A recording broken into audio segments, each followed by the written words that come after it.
tão importante. Mariana, Oi, Eduardo, tudo bom? olha, em primeiro momento, muito obrigado por você ter aceitado participar dessa live, né? O nosso tempo é bastante corrido e quando alguém se dispõe a falar de questões sociais, é tão importante, tão significativo, eu só tenho que te agradecer por você ter disponibilizado o seu tempo. Imagina, Eduardo, acho que a gente está junto nessa. Eu acho que a ideia é a gente compartilhar mesmo as experiências e a caminhada.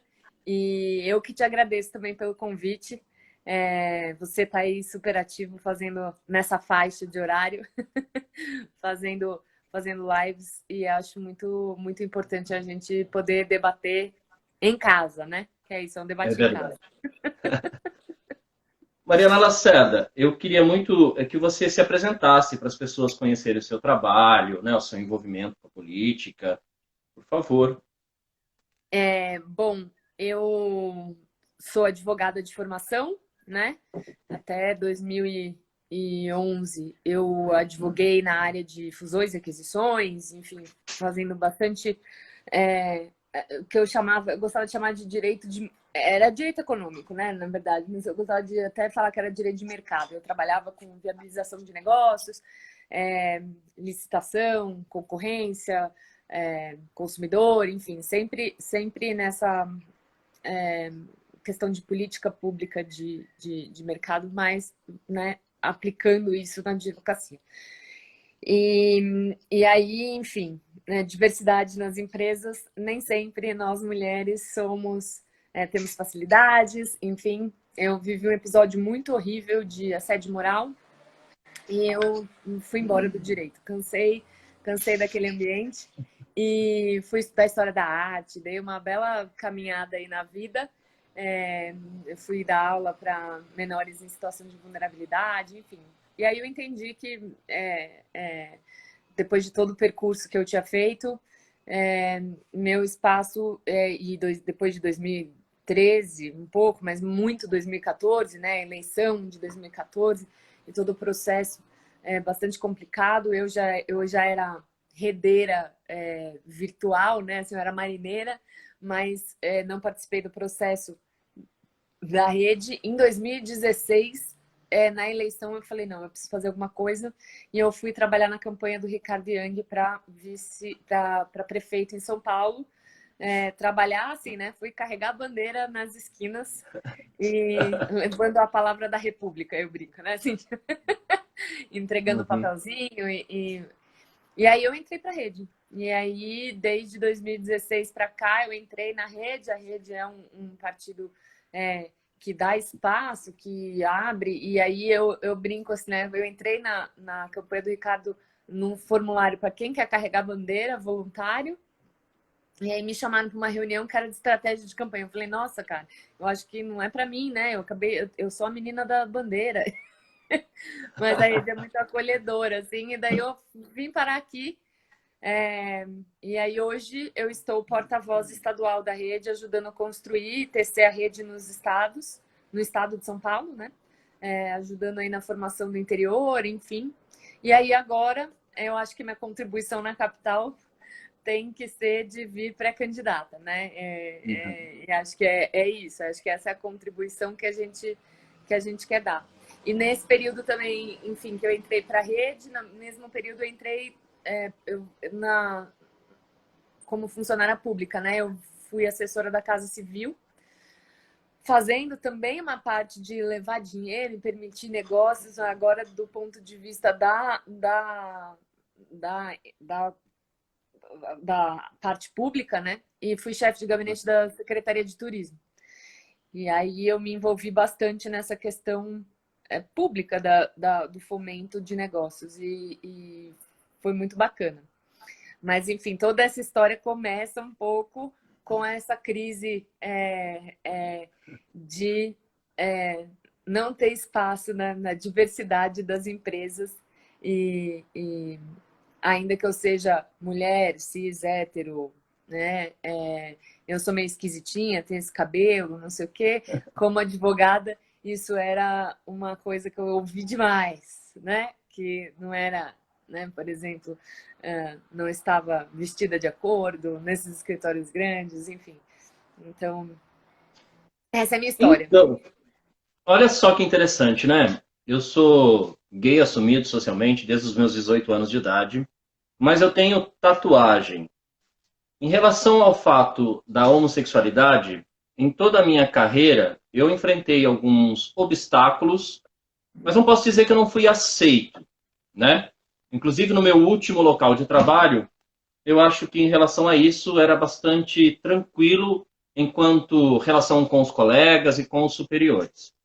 Mas eu fui dispensado de uma universidade que eu fazia um trabalho muito bom para pessoas surdas. Eu dava capacitação de Libras para os professores e eles me dispensaram em função da tatuagem.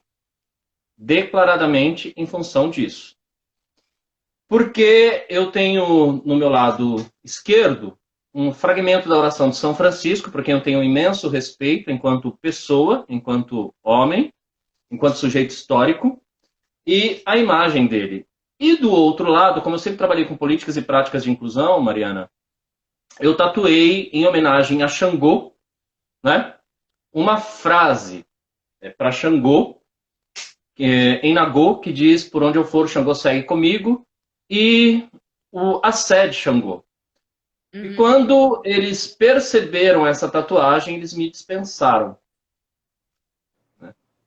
Então, a questão aí é bastante interessante também, né, pensar nessa questão da pluralidade, porque algumas coisas são aceitas, mas quando se trata também de diversidade religiosa, existe uma intolerância quando a relação se estabelece com as religiões espiritualistas. Sim. Sim. Isso Mercado de nunca foi trabalho. uma questão, apesar de eu ser um bandista, isso nunca foi uma questão de trabalho para mim. Até porque a advocacia é um ambiente que isso não. Mas eu sou, né, um bandista declarado e falo,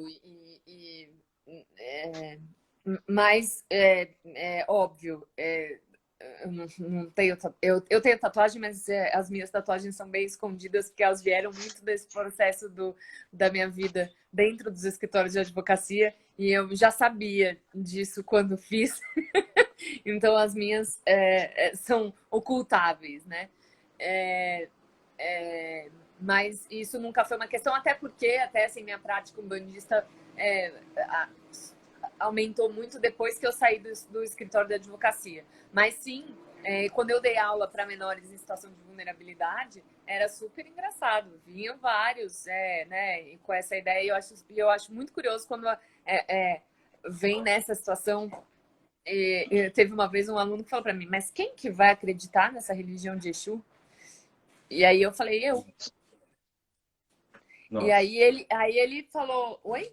Aí eu fiz: não, eu sou umbandista, eu acredito. E aí ele daí depois ele veio me pedir desculpa. Ele falou: não, olha, desculpa, eu não sabia. Eu falei: não, daí eu tive a oportunidade de explicar também, né, o que era essa religião de Exu, essa coisa, né? Mas é curioso, né? Eu acho que é isso. A gente não tá preparado. E acho que são dois pontos, né? Primeiro, a gente precisa incluir as pessoas pluralmente no espaço de trabalho. E em segundo lugar, a gente precisa, depois que trouxe para dentro, saber como conviver com essas diferenças, porque é isso. Eu tenho a minha vivência, apesar da questão da mulheridade, num ambiente extremamente machista, que era um ambiente de ponta, né, de advocacia de ponta, tal. As mulheres lá já são bastante, temos sócias, temos, não na quantidade que deveríamos, mas enfim. Então eu entrei para escritórios enormes, mas que tinham, mas a gente não sabe conviver com a pessoa diferente, a pessoa que sai da casinha, a pessoa que corta o cabelo assim, a pessoa, e isso a pessoa que escolhe. Teve um escritório que era engraçadíssimo, eu não tinha carro. As pessoas achavam esquisitíssimo o fato de eu não ter carro, né? Como assim você não tem carro? Eu falava: cara, eu não quero ter carro. Eu também.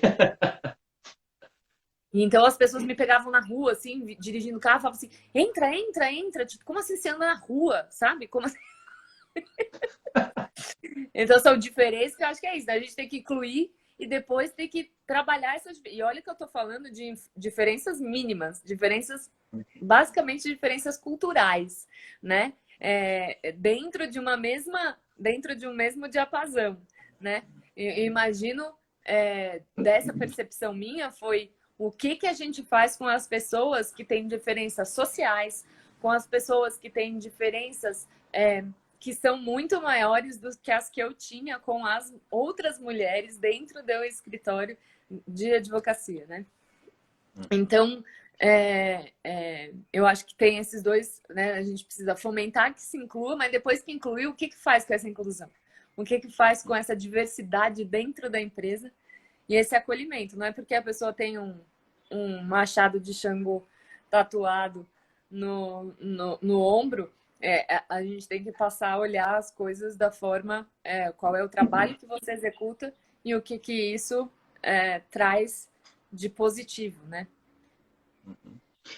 Pluralidade, embora tenha sido uma palavra que entra em cena na atualidade e as pessoas usam bastante, mas também significa reconhecer, acolher, né, a singularidade, porque dentro dessa pluralidade existe a singularidade, a subjetividade humana, Claro. né?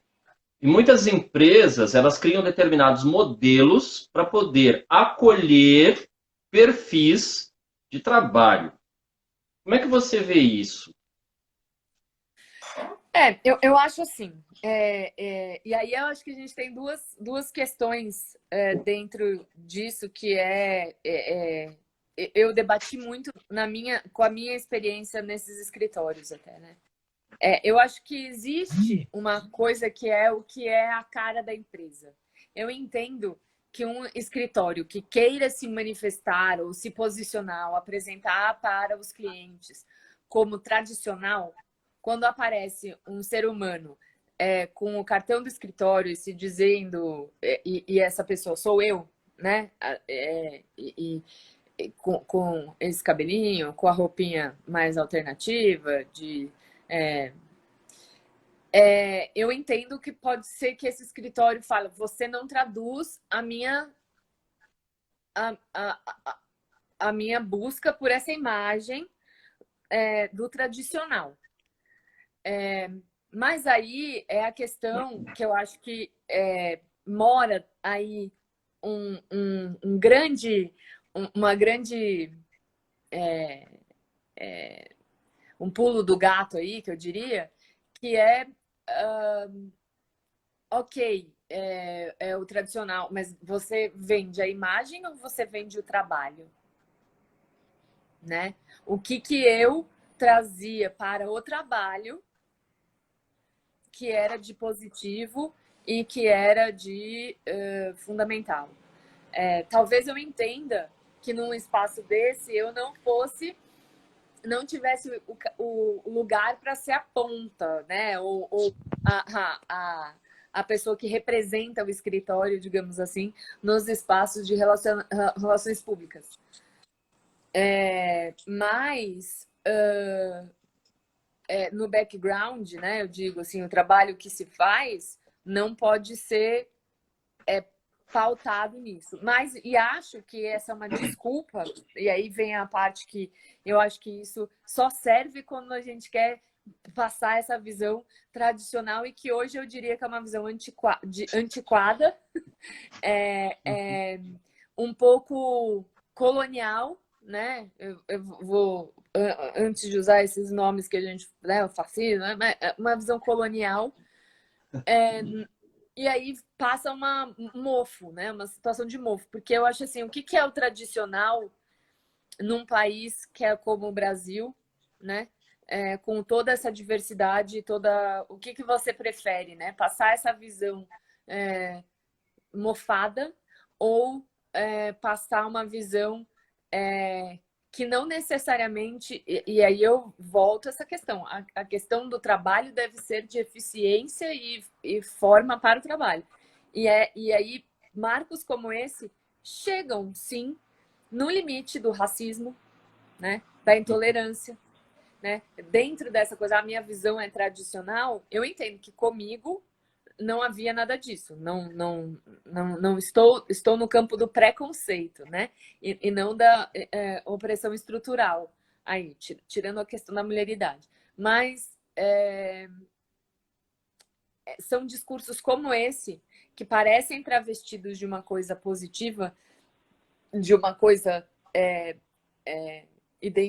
assim, de formação de identidade, mas empresarial, né?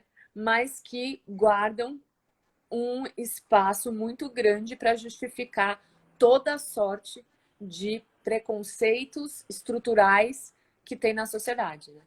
A minha imagem solidez não permite, então, que a minha recepcionista seja negra, não permite que o meu advogado seja gay, não permite que... e aí vai entrando uma série de opressões, né? Teoricamente justificado. Então, durante muito tempo eu me bati com esse debate interno, porque eu estava imersa num espaço em que é esse lugar da apresentação, enfim, né? Você estava ali representando uma banca, né? Um nome, aquele cheio de sobrenomes, não sei o que, fulano, ciclano, beltrano e advogados. Mas eu acho que é um perigo. Então, isso precisa ser debatido. Que imagens são essas? Que não dê guarda-chuva de jeito nenhum para um discurso racista, homofóbico, machista, né? E acho que isso fica nesses guarda-chuvas de essa é a minha imagem, né? Uhum. Você falou tudo isso, né? Eu fiquei pensando, a palavra tradição, na verdade, ela mascara uma série de preconceitos, né? Porque por detrás disso a pessoa simplesmente traça um perfil daquilo que ela gosta, do que ela não gosta e diz que é a imagem da empresa. E sobre o fascismo, eu acho muito significativo a gente pensar, né? Existem graus de fascismo e a violência física que leva à morte é o último grau do fascismo, mas ele vai se manifestando pela narrativa. Essas narrativas atingem o discurso de poder vai para a violência simbólica, da violência simbólica vem aí o reconhecimento da diminuição do outro pela palavra, pela nomenclatura, pelo exercício diário, para chegar na violência física e depois a violência física que leva à morte, ao extermínio. Uhum. E as pessoas muitas vezes não se dão conta disso, né? Então, o racismo, por exemplo, recreativo, o racismo estrutural, né, essa segregação muitas vezes velada que as pessoas não se dão conta, ela está nesse estágio de um desses graus de fascismo, né? A LGBTfobia, né, o feminicídio, mas também simbólico, aquele que descarta a possibilidade da mulher dentro de uma empresa, ou que descarta o discurso produzido pela mulher, ou que trabalha com xingamentos diversos em relação à mulher, pejorando a imagem dela, diminuindo a imagem da mulher. Isso está dentro desses graus de fascismo. Porque as pessoas relacionam muito fascismo, óbvio, né? Isso aconteceu estruturalmente no último grau de fascismo, com o que aconteceu em Auschwitz. Mas o fascismo, até chegar ao que aconteceu em Auschwitz, ele participa de um projeto político e cultural de uma sociedade que muitas vezes a sociedade não se dá conta. Sim. Né? Sem dúvida nenhuma. Sem dúvida nenhuma. Mas eu até falo isso, porque eu tenho um receio um pouco da gente apontar, e daí acho que a gente usou muito essa palavra em momentos, e aí agora tudo virou fascista, então todo mundo que não se vê ali se vê como antifascista, mas na verdade também não trabalha essa questão dentro de si, permanece dentro desses processos de preconceito e esse trabalho pesado aí, eu acho, de opressões que a gente tem que tratar estruturais, né? Eu acho que essa semana até vivi um episódio de trabalho até, que é isso, né? As pessoas não, por exemplo, e aí vou falar de novo da minha, né, da mulheridade, que é o meu lugar. As pessoas não se dão conta, as pessoas não querem, eu digo assim, as pessoas não querem ser machistas, a não ser, né, essas pessoas que querem sair da curva por dentro do ódio, não sei o quê. Se você perguntar para mim, Mariana, você branca, você é racista? Eu vou dizer que eu não quero ser. Mas eventualmente serei. Porque estou imersa na cultura. Então, estou num processo muito grande de ser antirracista. O machismo, acho que acontece a mesma coisa. Nós mesmos, mulheres, internalizamos muitas das posições machistas. Enfim, somos machistas porque a sociedade é machista. E aí eu apontei isso numa situação aqui e falei, olha, gente, vocês... Não, mas não. Falei, não, mas eu não sou machista. Eu falei, eu não estou dizendo que é sua culpa, não é sua vontade. Mas a hora que você invalida, por exemplo, a possibilidade de uma mulher ser uma coisa, mas coloca nas costas dessa mulher a responsabilidade de realizar tal coisa e sobrecarrega a mulher, porque a mulher, tudo bem, a gente sobrecarrega a mulher. Entendeu? A mulher, porque a mulher em casa, ela lava, passa, cozinha, né? E ela nunca reclama, né? A Amélia que era mulher de verdade. Então, a gente sobrecarrega e acha que tá tudo bem.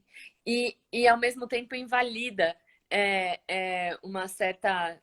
você pode tudo dentro de casa, não reclama, você faz tudo, mas pra fora você não põe o pé, né? Então, eu acho que esse trabalho também, eu acho da gente observar, porque a coisa é estrutural, não é muitas vezes voluntário. Quando eu digo isso, não, eu entendo que tem uma fala da minha cara da minha empresa é essa, a pessoa até não está achando quero ser intolerante. Mas todos esses guarda-chuvas, né, vão entrando na sua cabeça sem você se dar conta e você simplesmente reproduz na melhor das hipóteses, né? Obviamente, na pior das hipóteses, as pessoas de fato assumem uma posição, né?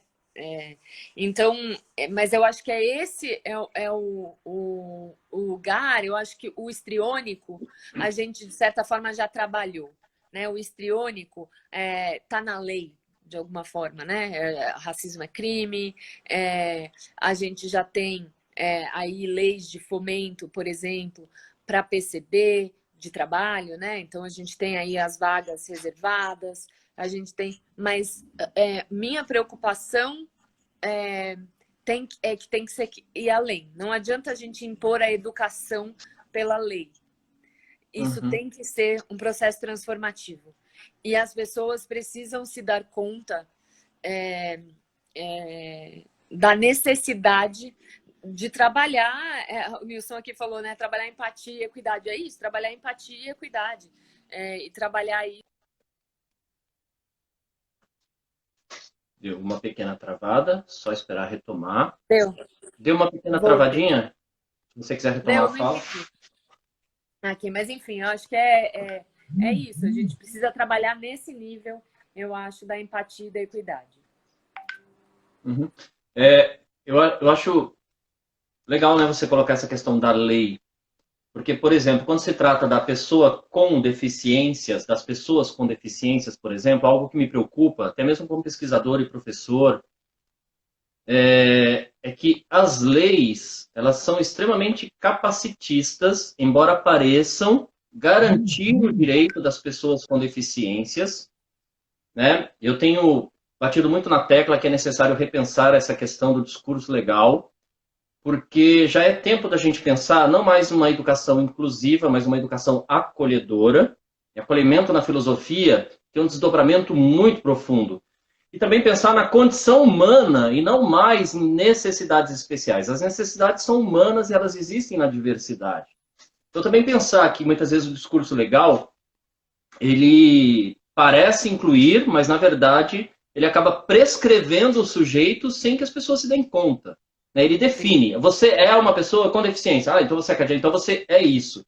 Ah, você é mulher, então você é isso. E toda lei ela é interpretada, né? Sim. E muitas questões são levadas em consideração no momento em que a lei é interpretada, principalmente por um juiz, né? Acho importante pensar nisso. As empresas estão preparadas para a singularidade existente na pluralidade? Embora a gente já tenha tocado nesse assunto, acho que a gente Uhum. pode deixar isso mais evidente, né? Eu acho o seguinte, Eduardo, eu acho que às vezes as pessoas têm um discurso anti-empresa e eu não gosto, eu também não queria usar anticapitalista, mas porque anticapitalista talvez a gente tenha que ser dentro desse. Mas assim, é de achar que todos esses discursos identitários estão sendo absorvidos por uma demanda capitalista e portanto, descaracterizados. E eu não partilho muito dessa opinião. Eu acho que a gente tem que se empoderar em tudo e o fato da gente pressionar para que empresas mudem faz parte da troca do mercado saudável, né? Quando o mercado está saudável, é isso, a gente também impõe. Nesse sentido, você me pergunta se as empresas estão preparadas. Eu acho que as empresas estão tomando um baque, você quer a minha opinião. Desde que eu saí do direito até hoje, eu acho muito curioso isso, porque, por exemplo, eu fazia parte, na época que eu era advogada, e acho que talvez esse fosse o meu grande problema. Eu sou muito de falar com as pessoas e tal, então eu sempre ia nesses lugares e era a representante das empresas. E aí eu tinha essa cara. Então talvez isso fosse o mais. As pessoas quisessem que eu estivesse representando eles com outra cara, né? Mas aí, se eu tivesse outra cara, talvez eu não os representasse, enfim. Essa é a questão, né? Mas, enfim, eu fazia parte do Centro de Estudos da Sociedade de Advogados e que eu acho muito interessante, uma coisa que aconteceu na advocacia, e eu trago muito a advocacia de novo porque é onde eu tô, né? Então, em 2011, eu larguei tudo, falei, vocês estão tudo doido, eu não vou ficar aqui, tchau. Não é isso que eu quero para mim, tá nesse ambiente, né, em que a gente precisa se conformar e ser quadrado e tal. E aí, em 2017, ou seja, veja o tempo, né, que durou, os escritórios de advocacia grandes começaram a tomar um baque, que era não serem mais contratados pelos escritórios internacionais porque havia pouca diversidade dentro dos seus quadros. Então, eu acho que as empresas talvez não estejam preparadas, mas elas estão sendo pressionadas, né? E eu acho muito legal que o César, né, que é esse centro de estudos que eu fazia parte, e que eu tenho um carinho imenso, assim, eu não estou mais lá dentro, mas eu continuo fuxicando. Em 2017, eles fizeram um trabalho com o Mackenzie, com a universidade, e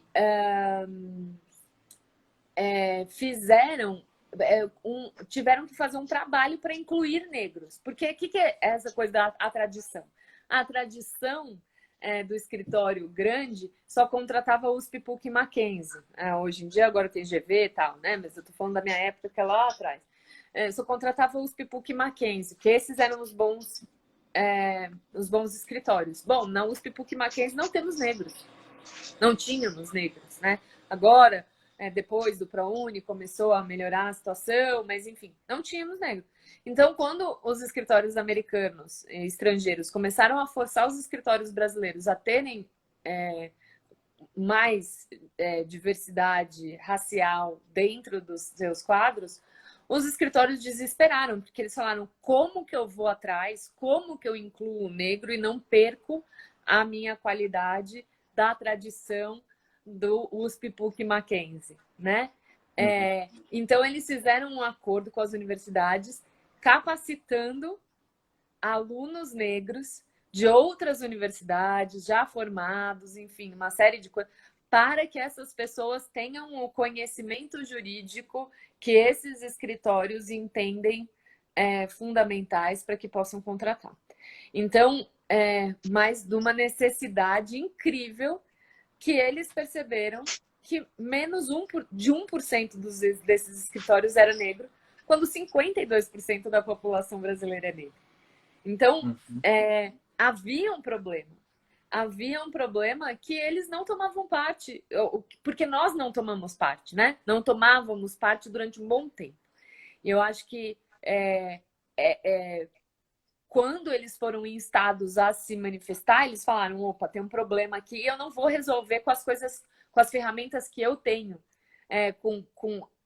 talvez todas as ideias. Talvez eles pudessem ter contratado, abrido, né, assim, abre o espaço para contratar outras faculdades, enfim. Mas conseguindo manter o que eles entenderam que era, enfim, para a eficiência do trabalho, tiveram que sair com uma sacada, entendeu? Então, eu acho que as empresas não estão preparadas. As empresas estão sendo pressionadas, mas as empresas podem se preparar, entende? Uhum. Esse tipo de programa, como o Inclui Direito lá do SESI, que eu estou mencionando aqui, é um negócio feito pelas empresas, para as empresas. Isso aqui é uma coisa interna, não tem nada, né, de política pública. Seria muito bom se isso se transformasse em política pública, e se isso saísse do campo só do direito e atingisse os escritórios de arquitetura, os escritórios de engenharia, os bancos, enfim, todos essas estruturas. Mas eu acho que é isso, as pessoas estão sendo pressionadas, e que bom que estão sendo pressionadas, e eu acho que assim vão se preparar, né? Acho que é com isso que elas vão se capacitar para chegar nesse ponto. Então... Pois é, você tocou numa questão que eu dialoguei com a Doda, uma menina de 21 anos, que cursa engenharia, e ela disse que ficou chocada, primeiro porque ela é bolsista integral, e ela disse, olha, a engenharia não é um espaço, não é um território reservado para as mulheres, muito menos para os negros, e eu sou uma mulher negra. Então, quando eu entrei na sala de aula, me deparei com muitos homens brancos, e eu era bolsista, mulher e negra. Então, além de toda a preparação, né, intelectual que eu tinha que ter no meu curso, eu tinha que ter também um equilíbrio emocional. Porque a todo momento eu era questionada se aquele era o meu espaço.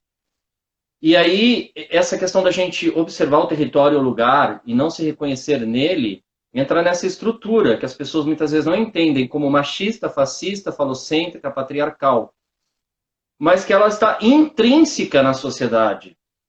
Né? De algum modo, a gente participa dela, e você falou também do feminismo, né? Eu vejo o feminismo como um método político de mudança.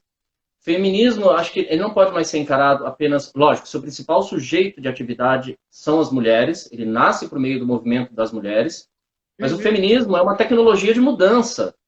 Né? Se a gente não mudar o pensamento e atuar a partir do feminismo, que é essa oposição ao machismo estrutural existente na política nacional, a gente não muda. Eu não consigo enxergar uma revolução política e estrutural, social, que não seja pelo feminismo. Né? O que você pensa disso? Né? Não, eu acho que é por aí. E eu acho que, quando você falava, eu me vi, enfim, me transpus para essa menina chegando na sala cheia de homens brancos, sendo ela mulher negra. E me lembrei, fui lá, eu também lá para trás, nesses meus anos dentro da advocacia. E eu brinco, né, que meu processo de saída da advocacia teve muito a ver com o meu feminismo, porque foi também muito um processo de eu castrar o meu macho interno, né? Porque eu acho isso, quando a gente entra num espaço em que só tem homens, só os homens crescem, só, ou até isso, né? Porque no mundo no universo do direito, o que a gente vê na faculdade você não tem o menor problema. Na faculdade, nós, mulheres, somos maiorias. Aí a gente sai da faculdade e vai para o ambiente de trabalho, nós já não somos maioria. Mas ali na sala dos estagiários ainda tem uma certa uniformidade, tem uma paridade de gêneros. E aí, quando você vai subindo na carreira, você vai deixando de ser, né? Vai deixando de ser equitativo. E quando você começa a frequentar esses espaços que são mais destinados aos sócios, aos gestores, enfim, e que eu muito metida sempre participei, desde muito jovem, só tem homens brancos, né? Então eu brinco que eu tive um processo mesmo de ter que fazer a castração do meu eu masculino, porque era isso. Eu me vi um dia num happy hour dentro do escritório, sentei, cheguei no happy hour, olhei todo mundo, me servi de um uísque, sentei. As meninas do escritório riam e falavam, olha, ela toma uísque, elas tomando Guaraná. E eu olhei e eu estava tomando uísque como os homens. Uhum. Para eu ser recebida e ser aceita e ter uma conversa com quem manda e não estar no campo da coisa fofinha das menininhas, eu tinha que estar naquele lugar, né? Eu não podia... Bom, eu tomar Guaraná não tomaria nunca e tomo uísque dentro da minha casa, não é nem essa questão, mas foi eu prestar atenção um pouco de como havia um comportamento meu que era também de me parecer com aquilo que né? Eu precisava parecer tão mais... Mas eu me sentia... Eu, sinceramente, sempre me senti muito mais confortável me parecendo... Jogando futebol e parecendo com os meninos do que tomando Guaraná e fazendo com as meninas lá atrás. Mas eu tive que perceber uma hora que eu falei, não, pera... E aí também eu também sou mulher, e isso aqui não tá legal, porque eu tenho que me parecer com homens para crescer, né? Se eu vou crescer aqui, isso aqui tá me impondo coisas que tem coisas que são da minha escolha, mas são imposições de comportamento que não necessariamente são minhas, sabe? E me afastando de um comportamento. Então eu entendi que não, eu precisava falar por aquelas meninas também. Eu não podia só mimetizar um comportamento que para mim era mais confortável, que para mim era mais legal, mas que eu ia crescer por conta disso, mas elas iam ficar lá atrás sendo ridicularizadas, ou enfim. Então, na verdade, o meu feminismo despertou muito aí e eu percebi que não,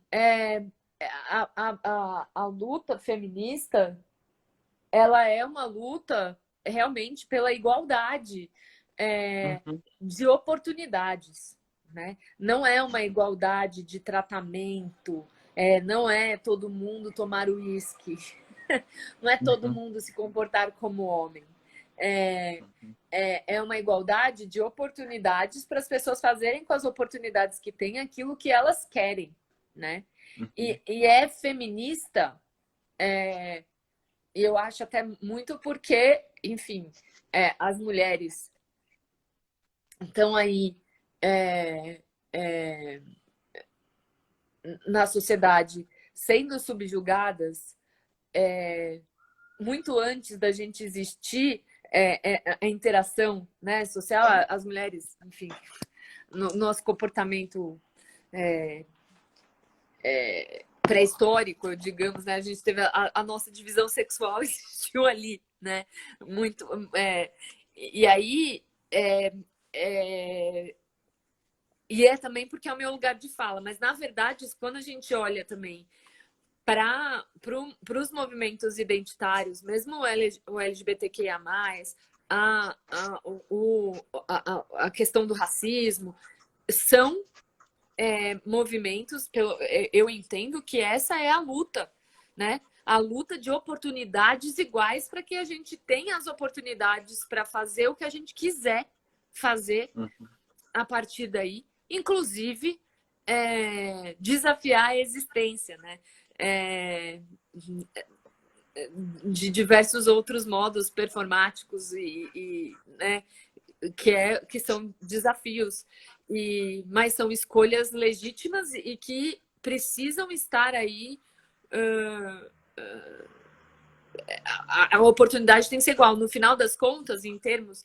E a gente sabe que as oportunidades no Brasil não são iguais desde o nascimento, nem homens brancos, héteros, cis têm as oportunidades iguais quando nascem também em estados diferentes, em questões sociais diferentes. E aí a gente entra numa questão de classe também.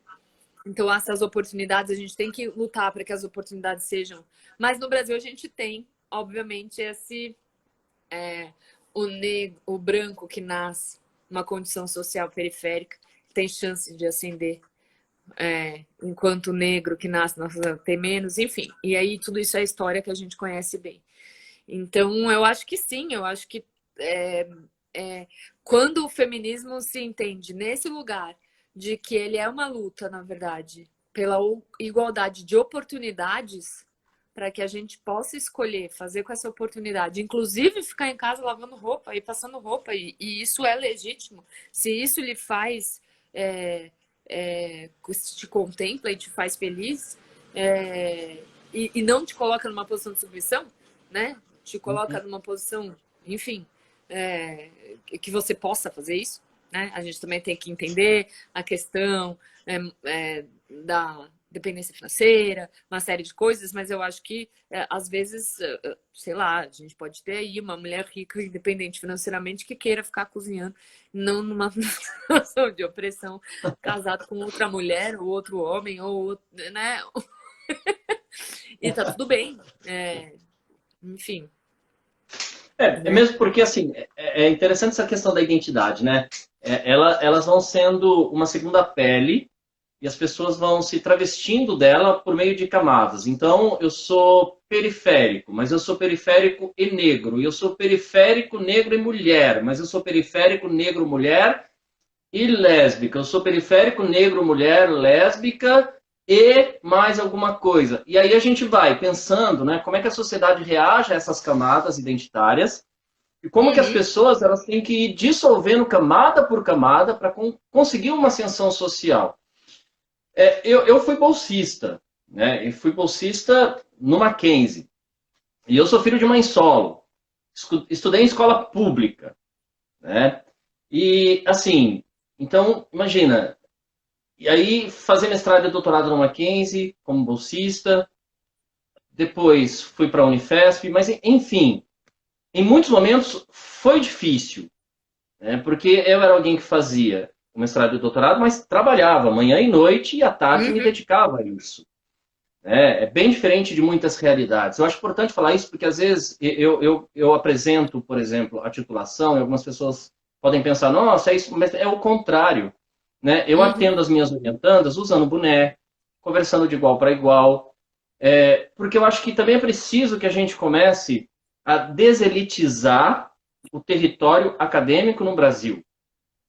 A gente precisa popularizar, democratizar não só a vaga, mas o discurso. O discurso precisa ser acolhedor, o discurso acadêmico tem que ser um discurso que valorize aquilo que a gente chama de epistemologia do Sul. Né? Não só esse discurso civilizatório europeu, mas que a gente comece a ver as outras possibilidades de construção do conhecimento.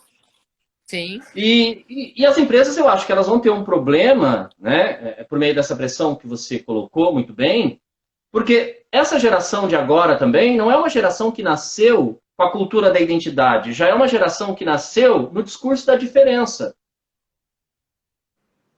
Então, as pessoas se tatuam, né? Elas se tatuam, elas se apresentam na empresa já com uma outra concepção de relação, né?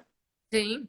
E a gente tem uma mudança do próprio trabalho, né, Eduardo? Eu acho assim, eu sou de uma... Eu tenho 41 anos, né? Eu sou de uma geração que eu acho que é da mudança da chavinha aí. Quando eu entrei nos escritórios, tinha essa coisa, plano de carreira. Isso era Gente, hoje em dia ninguém mais quer tem na cabeça onde vai estar daqui a 5 anos. A gente tem dentro da gente essa questão da alteração do jeito que a gente raciocina por meio da internet, o hiperlink, o negócio, você começa aqui, você chega no outro lugar, no outro, né? Você vem aqui discutir, qual que é essa flor que tem aqui na minha casa? E aí, quando você vê, você está pesquisando como é que faz vinho. Isso aconteceu comigo depois que eu mudei. Eu falei, que planta é essa? Daí eu descobri que isso era usado para vinho, eu já queria saber como é que fazia para tirar, fazer azeitona. Assim, eu comecei da planta da porta da minha casa e fui parar em como a gente faz azeite de azeitona. E aí, é assim que as pessoas hoje se relacionam. As pessoas não querem mais o plano de carreira que falem para ela que daqui a 20 anos ela vai ser sócia do escritório.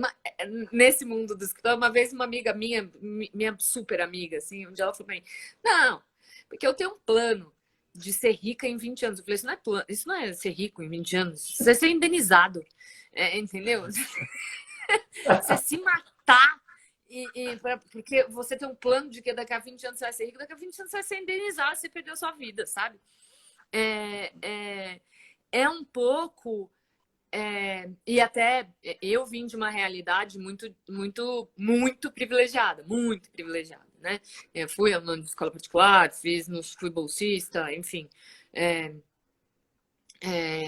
Mas muito louco, aprendi isso na minha casa, enfim, a vida inteira. Eu sempre tratei, era muito doido, né? Eu tive bisavó viva. Nem minha bisavó, a gente era permitido chamar bisavó de senhora. Na minha casa, a gente sempre tratou todo mundo de igual. Dentro da estrutura familiar, e aí você vê, né, como eu sempre chamei as pessoas do meu chefe, a pessoa que trabalhava abaixo de mim nos escritórios, eu chamava pelo nome. Né? Eu não ia lá, doutor, fulano. Não, é fulano, meu. Eu também. Ele me chama de fulano, eu sou fulana. Enfim, né? Então, tipo, né? E isso nunca foi um problema. Aliás, acho que é uma solução, né? Acho que a gente também se coloca num ponto, mas também traz tudo pro afeto, né? Não para hierarquia. E eu acho que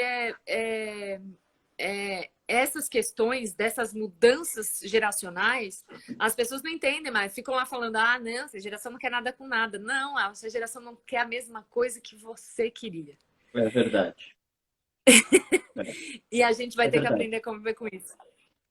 É verdade. É uma geração bastante questionadora, que muitas vezes não se submete, né?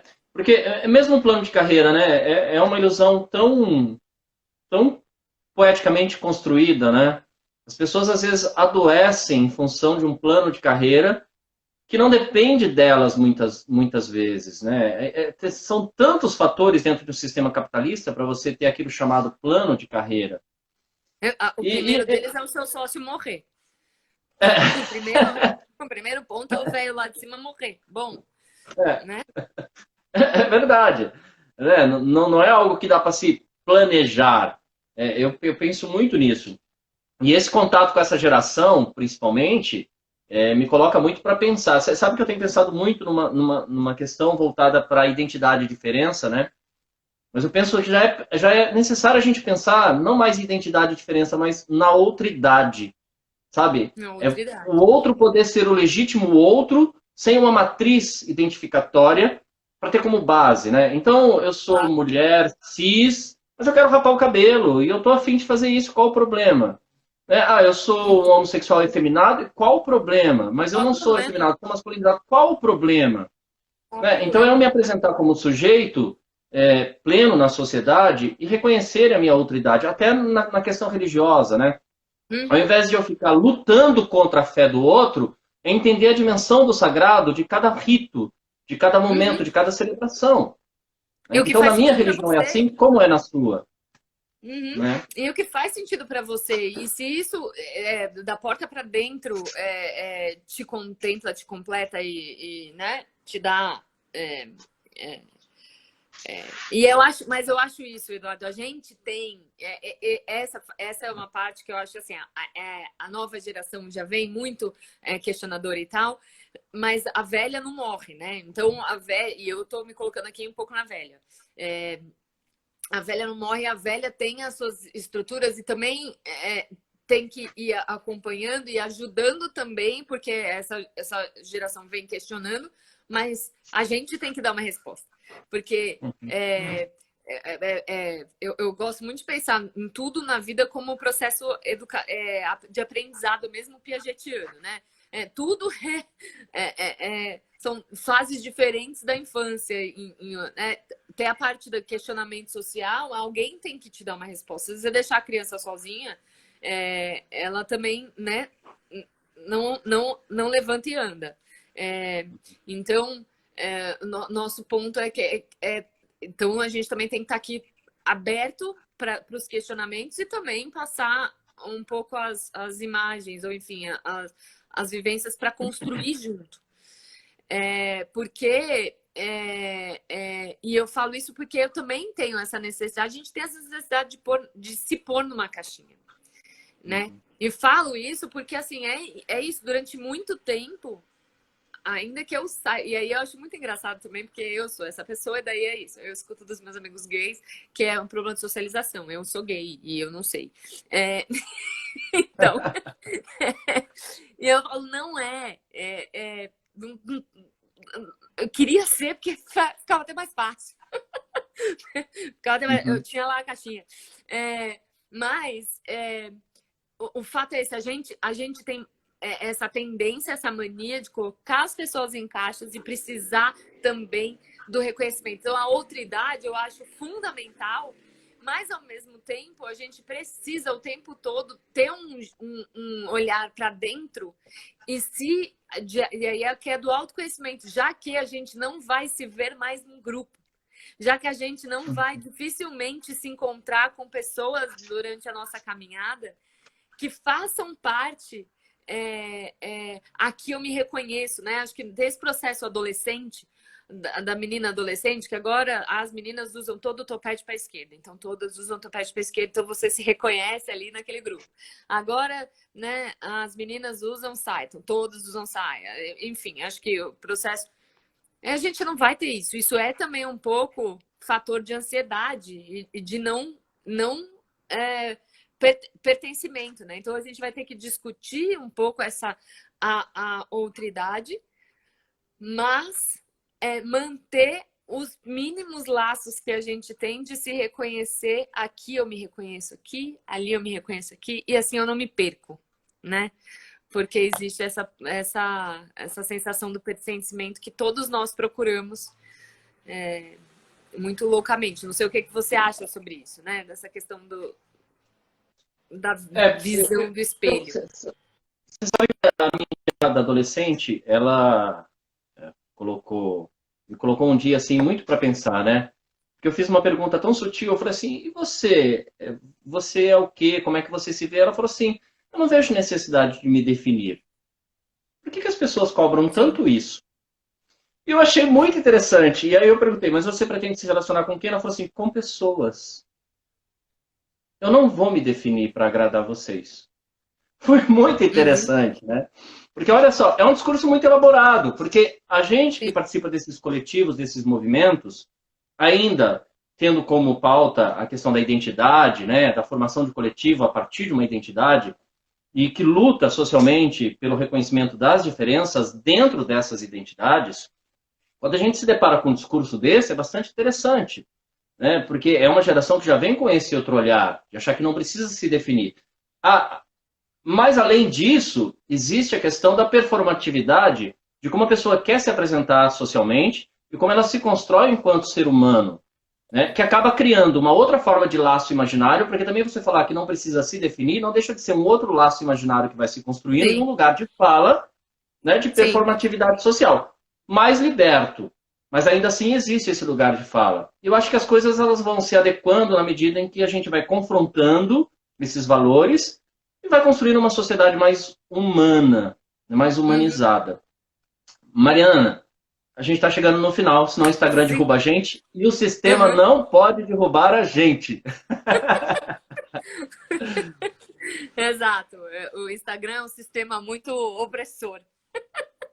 E eu queria pedir para você fazer suas considerações finais. Eu Não, queria que você Eduardo, acho fizesse que suas considerações finais.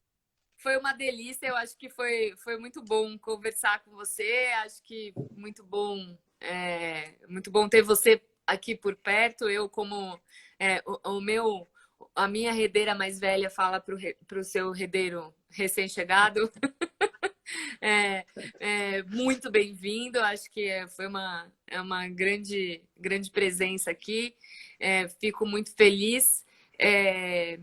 E acho que foi uma delícia. Eu acho que é isso. A gente tem um grande caminho pela frente de transformar tudo isso que a gente conversou em políticas públicas e de educação, de inclusão e de uma mudança de cultura para uma sociedade mais economicamente justa, socialmente justa, economicamente próspera, ambientalmente sustentável e mas que também seja esteticamente mais aberta, né?